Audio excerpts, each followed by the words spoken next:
आप सभी का हमारे YouTube channel genius coaching classes में स्वागत है। आज हम लोग क्लास 12th का जो चैप्टर नंबर 1 है उसका लेक्चर नंबर 6 वैद्युत द्विध्रुव के कारण जो वैद्युत क्षेत्र है उसको हम लोग निकालना सीखेंगे। उसमें हमने पिछले जो हमारा वीडियो था लेक्चर नंबर जो 5 था उसमें हमने आपको अच्छी स्थिति के कारण वैद्युत क्षेत्र निकालना बता दिया था और उसमें थोड़ा मिस्टेक की वजह से 1 मिनट लास्ट का थोड़ा वीडियो उसमें से कटा हुआ था।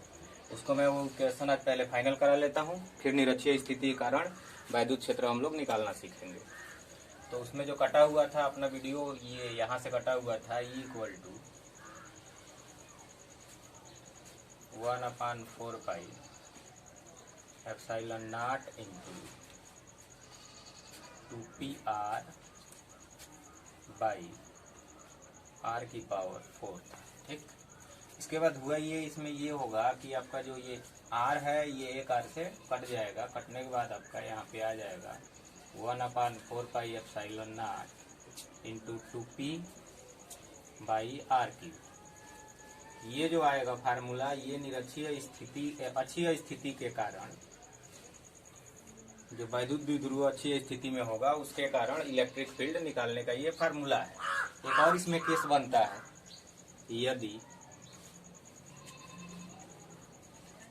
वैद्युत द्विध्रुव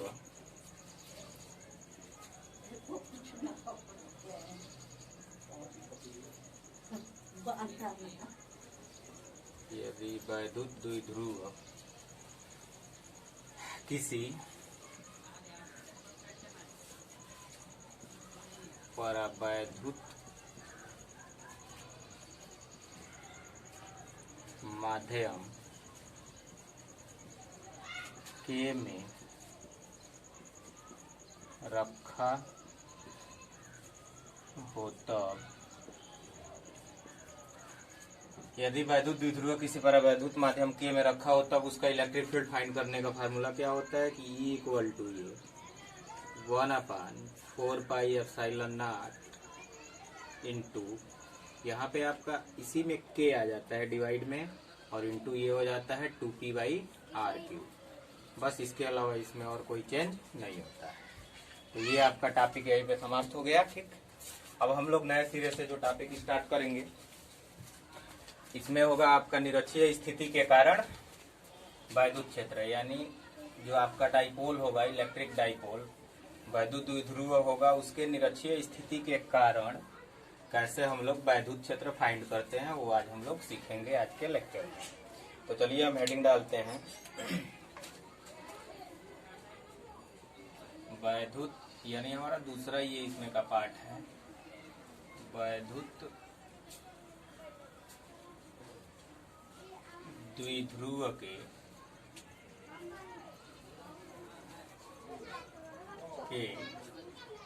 निरक्षीय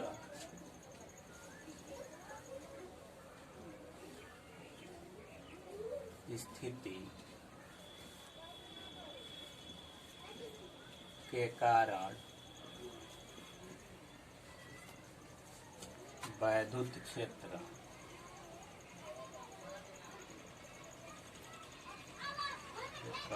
वैद्युत क्षेत्र।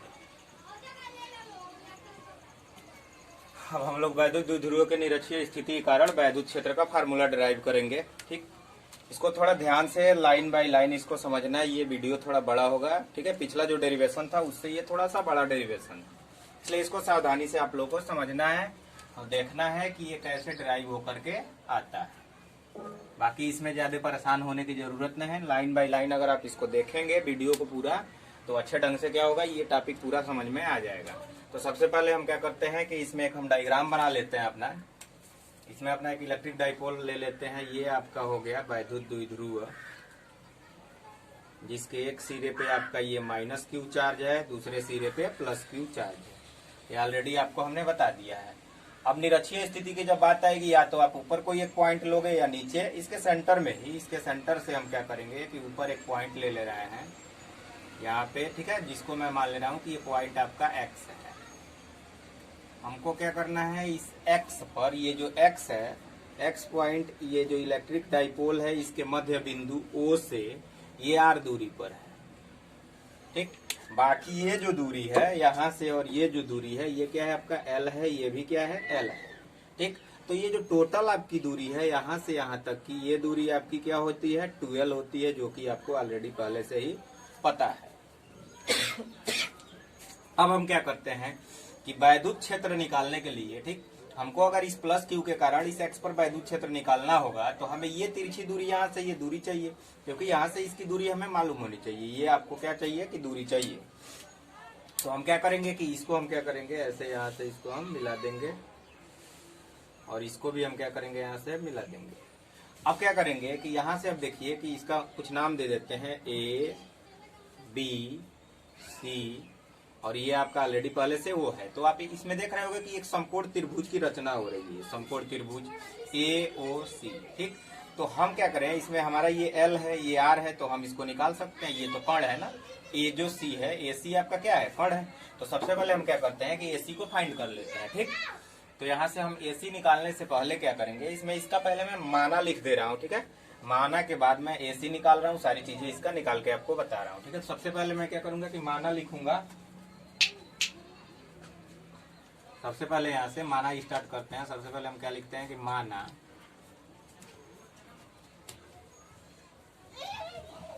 एक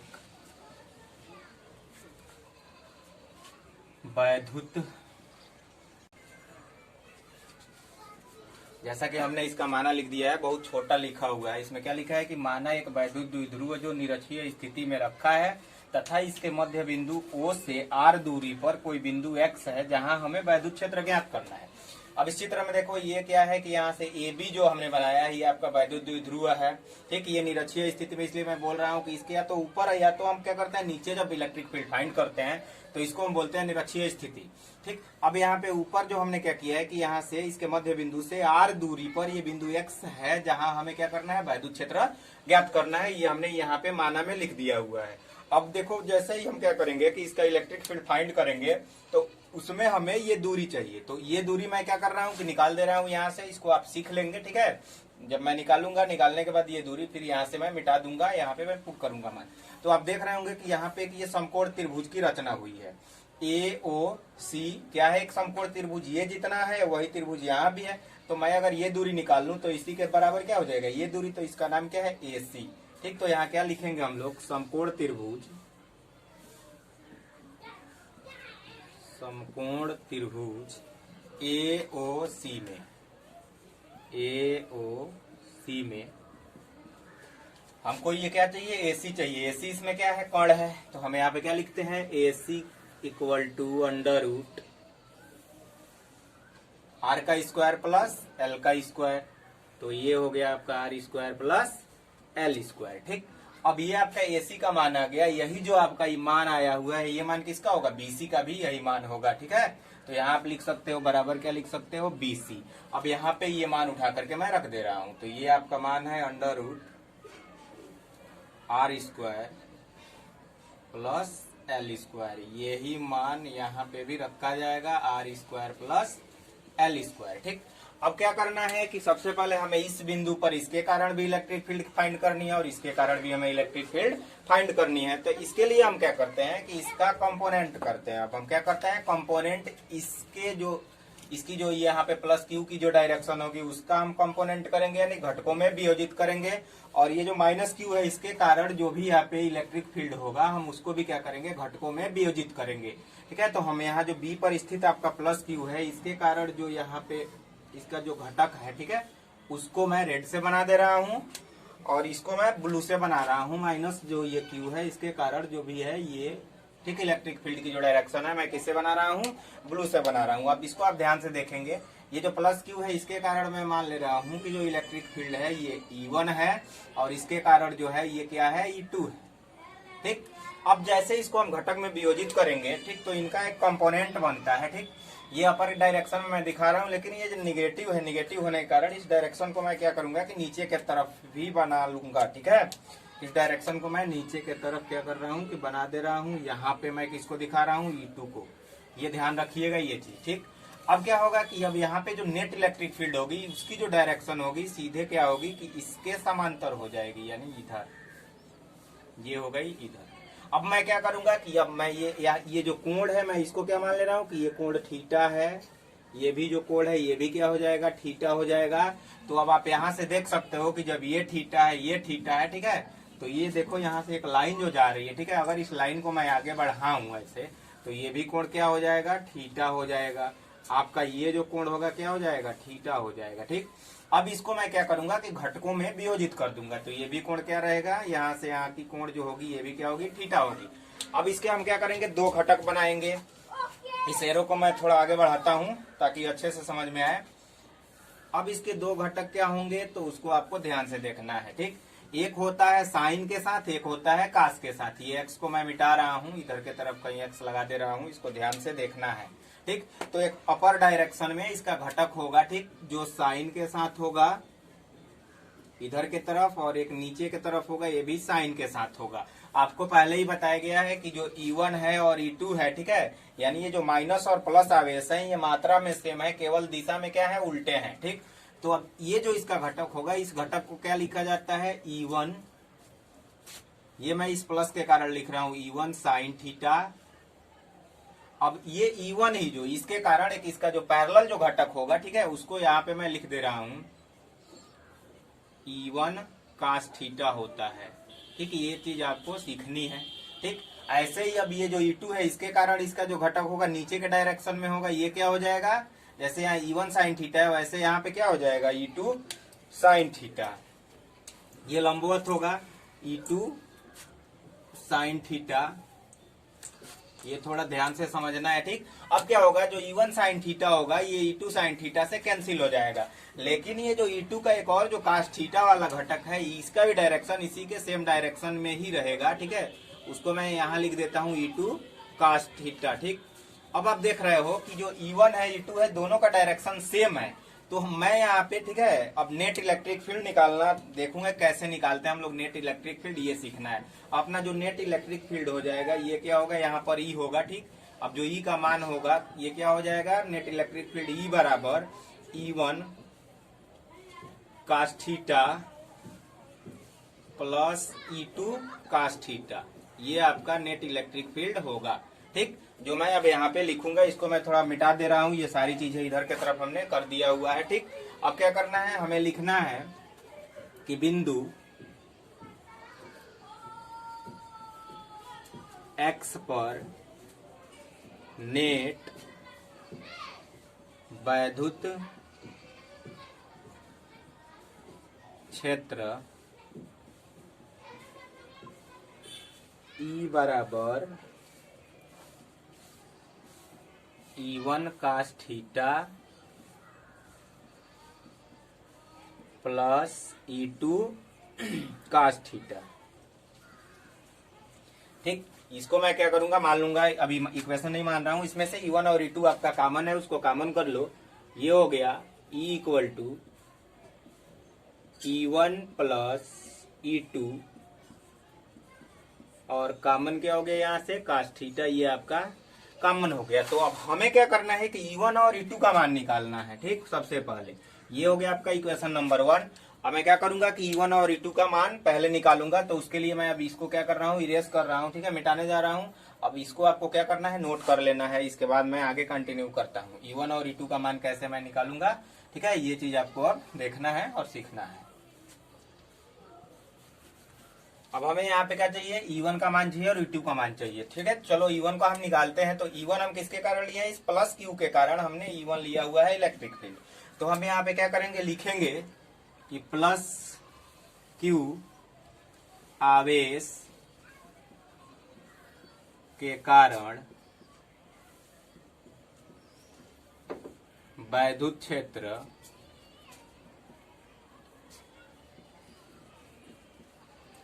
E1 इक्वल टू, तो जो आपका E1 का मान आएगा, ठीक है, E1 अब कहाँ पे है, यहाँ पे है, और यहाँ से इसकी दूरी कितनी है, √r² प्लस l²। तो इसका फार्मूला क्या होता है आपको ऑलरेडी पता है, इलेक्ट्रिक फील्ड का 1/4πε0 इंटू Q, यानी आपका ये है तो Q, और बाई r², यानी r² ये दूरी है। ठीक है, तो दूरी आपका क्या है, √r² प्लस l²। इसका हम क्या करेंगे, स्क्वायर कर देंगे, ये हो गया आपका E1 का मान, ठीक है। अब क्या करेंगे कि अब माइनस क्यू के कारण जब निकालेंगे तो हमारा E2 का मान भी आएगा, क्योंकि इसके लिए जो इलेक्ट्रिक फील्ड है हमने E2 माना हुआ है। तो अब हम क्या लिखेंगे यहाँ पे, माइनस क्यू आवेश के कारण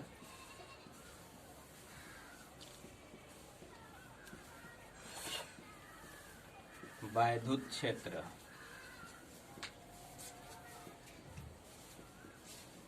E2 इक्वल टू, तो ऐसे E2 इक्वल टू आपका क्या हो जाएगा, 1/4 pi epsilon not into Q by, दूरी ये सेम है, यहां से यहां तक की दूरी क्या है, under root R square plus L square. तो यहाँ पे हमको लिखना है क्या, under root R square plus L square का होल स्क्वायर, ठीक है। अब हम क्या करेंगे कि E1 और E2 का मान उठा करके समीकरण 1 में पुट कर देंगे। अब यहां से क्या लिखेंगे, E1 तथा E2 का मान समीकरण 1 में रखने पर, अब आपका समीकरण नंबर 1 कहाँ है, ऊपर बना हुआ है, तो यहाँ पे हम मान रखते हैं। तो हमारा समीकरण क्या बन जाता है, यहाँ पे वेक्टर E इक्वल टू जो आपका हो जाएगा। अब देखिए इन दोनों में ये पूरा पोर्शन क्या है, इसका कॉमन है, ठीक है।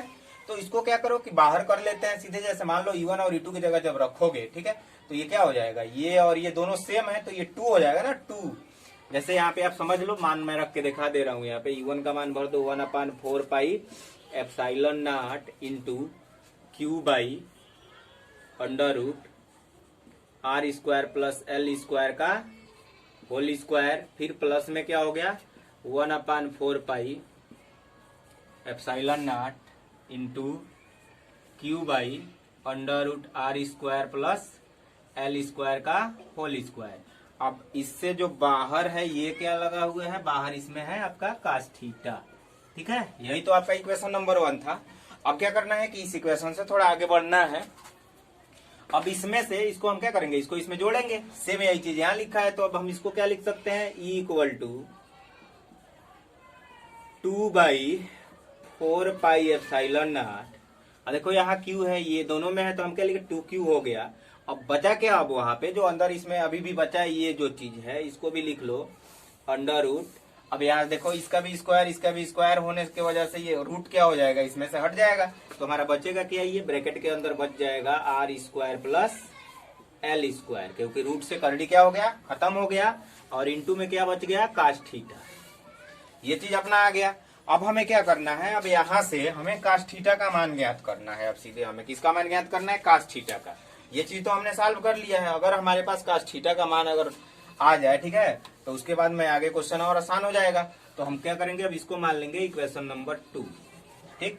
अब मैं क्या करता हूँ, इसको नोट कर लेना है आप लोगों को। अब मैं इसे इरेज करूंगा।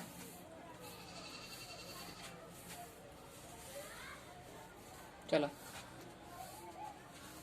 अब क्या करना है हमें, ठीक है, कि अब हमें यहाँ से मैं बोल रहा हूँ कास थीटा का मान हमें फाइंड करना है। चलिए तो कास थीटा का मान निकालते हैं, ठीक है। तो यहाँ मैं लिखता हूँ कास थीटा बराबर, अब क्या करना है, हमें इस त्रिभुज के अंदर देखना है। यहाँ थीटा हमारे पास यहाँ पे है, ठीक है। तो कास थीटा बराबर हम लोग क्या पढ़े हुए हैं, लंब बटा आधार बटा कर्ण। क्या पढ़े हम लोग, आधार बटा कर्ण।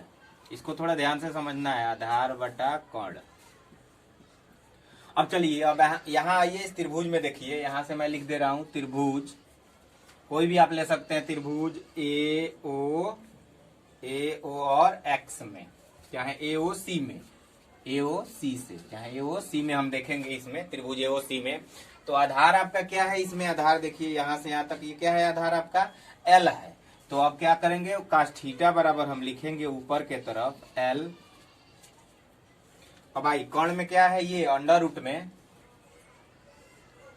Are square plus L square, ये चीज लिखी हुई है। अब हमें क्या करना है, यहाँ से ये जो कास थीटा का मान ये आया है, उठा करके इस समीकरण में पुट करना है, समीकरण नंबर 2 में, ठीक है। ये आपका इक्वेशन नंबर क्या था, 2 था। अब हम क्या करेंगे कि लिखेंगे कास थीटा बराबर इतना समीकरण 2 में रखने पर। अगर ये चीज आपको समझ में आ गई होगी तो अब आपका डेरिवेशन लगभग समाप्त की तरफ है, ठीक है।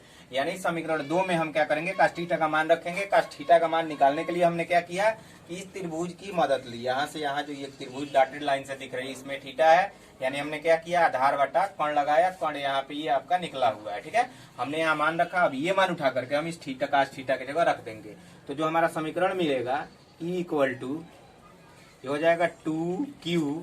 अब जैसे ही आप cos थीटा का मान रखोगे, पहले मैं ये लिख दे रहा हूँ 4 पाई एप्सिलॉन नॉट ब्रैकेट में r square plus l square into cos theta की जगह ये रखना है हमको l by under root r square plus l square. ये आप सबको समझ में आया होगा।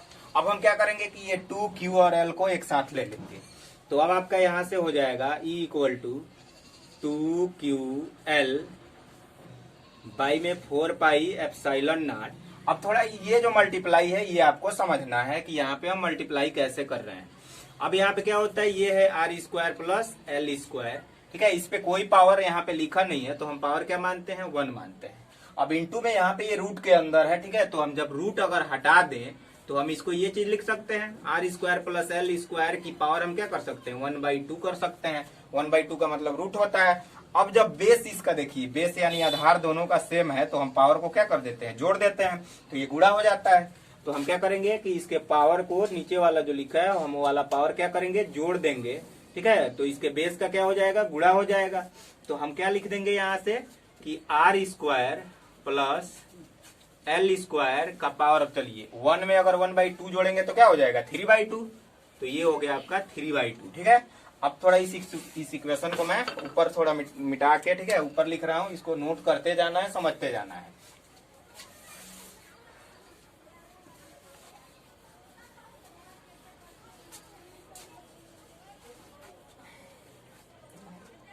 तो चलिए अब आपका ये इक्वेशन, अब इसको मैं ऊपर लिख रहा हूं E equal to 2ql by हो गया 4 पाई एप्सिलॉन नॉट और ब्रैकेट में r square plus l square की पावर 3/2। ठीक, अब कंटिन्यू करते हैं। इसमें मैंने आपको पहले ही एक फार्मूला बताया था 2ql का। ठीक है, कि P इक्वल टू क्या होता है, 2ql होता है। ये किसका फार्मूला है, वैद्युत द्विध्रुव आघूर्ण का। तो हम 2ql के जगह क्या पुट कर देंगे, P पुट कर देंगे। तो अब हम इसको ऐसे लिख देंगे 1/4 pi epsilon not into P by, ये अब चलिए लिखते हैं यहाँ से r square plus l square का पावर 3/2। अब क्या होता है, यहाँ पे एक केस हमने आपको बताया था कि जब r का मान l से बड़ा हो तब r स्क्वायर का मान l स्क्वायर से और क्या हो जाएगा, बड़ा हो जाएगा। ठीक है, अतः जो l स्क्वायर होगा ये लगभग 0 के क्या होगा, बराबर होगा। अब हम l स्क्वायर का मान यहाँ पे क्या पुट कर देंगे, 0 पुट कर देंगे। तो आपका E इक्वल टू आ जाएगा 1/4 pi epsilon not into P by r square. अब यहाँ पे हमने क्या किया, ये 0 पुट कर दिया तो ये खत्म हो गया। ठीक है, गायब हो गया, वहां से बचा क्या, ये 3/2। अब मैं क्या करूंगा कि इसमें इसका मल्टीप्लाई करा दूंगा। ठीक है, तो आपका जो वैल्यू आएगा E बराबर 1/4 pi epsilon not into P।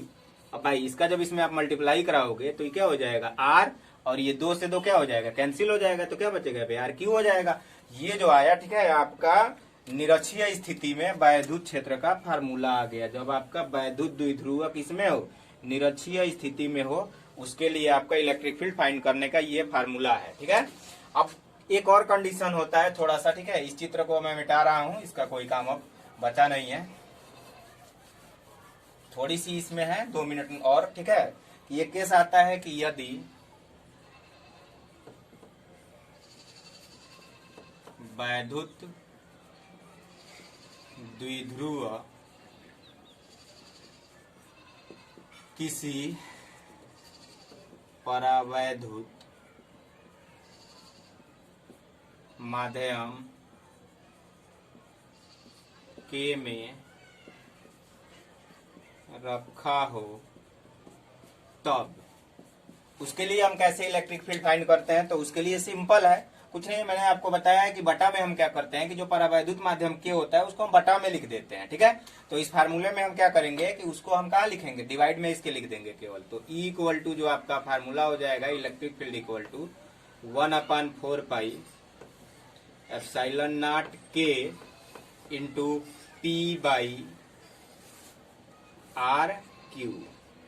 तो ये आपका मेन फार्मूला ये है, ठीक है। इससे क्या हुआ कि ये फार्मूला आपका बना, ठीक। और ये जो टॉपिक है बहुत ही इंपॉर्टेंट टॉपिक है, मोस्ट इंपॉर्टेंट टॉपिक है ये जो अभी हमने आपको पढ़ाया हुआ है, इसको एकदम तैयार रखना है, आपके एग्जाम की दृष्टि से बहुत ही इंपॉर्टेंट है, ठीक। अब हम लोग क्या करेंगे कि आगे जो हमारा ये इलेक्ट्रिक डाइपोल की कहानी अब समाप्त हुई, ठीक है। अब अगली क्लास में इसके आगे हम लोग कुछ इसके न्यूमेरिकल करेंगे, ठीक है। उसके बाद आगे देखें जैसे न्यूमेरिकल खत्म होता है फिर हम लोग इस चैप्टर को क्या करेंगे, जल्दी से जल्दी एक और 2 लेक्चर लेकर के इस चैप्टर को हम लोग पूरा खत्म कर लेंगे, ठीक। अब ये वीडियो थोड़ा ध्यान से देखना है, इसे अच्छे तरीके से आपको समझना है। ये सारे वीडियो जो भी हमने वीडियो लिया हुआ है, ये हमारा जो लेक्चर नंबर 6 था, ठीक है, ये लेक्चर नंबर 6 है और इसको ध्यान से ही देखना है। लेक्चर 6 देखने के पहले आपको 1 से पूरा लेक्चर देखना पड़ेगा, सब तब जाकर के ये पूरी टॉपिक समझ में आएगी। ये हमारा लेक्चर नंबर 6 है। अगर आप लोगों को ये सारी चीजें अच्छे ढंग से समझ में आता है तो चैनल को जरूर सब्सक्राइब करें और शेयर जरूर करें इसमें, और कमेंट करें जो भी चीजें नहीं समझ में आती है, नीचे जो कमेंट बॉक्स है उसमें जाकर के आप कमेंट करिए कि ये चीजें नहीं समझ में आती है, कोई भी प्रॉब्लम हो, ठीक है, डायरेक्टली वहां से आप कमेंट करिए, उसको हम सॉल्व करने की कोशिश करेंगे, ठीक है। जितना बेस्ट हो उतना बेस्ट हम करने की कोशिश करेंगे। आप लोग जितना हो सके उतना इसको शेयर करिए, ठीक है, और जो भी सब्सक्राइबर है उन्हें बढ़ाने की कोशिश करिए। वीडियो आप पूरा देखिए ताकि अगला वीडियो भी बनाने में हमें भी इंटरेस्ट आए। धन्यवाद।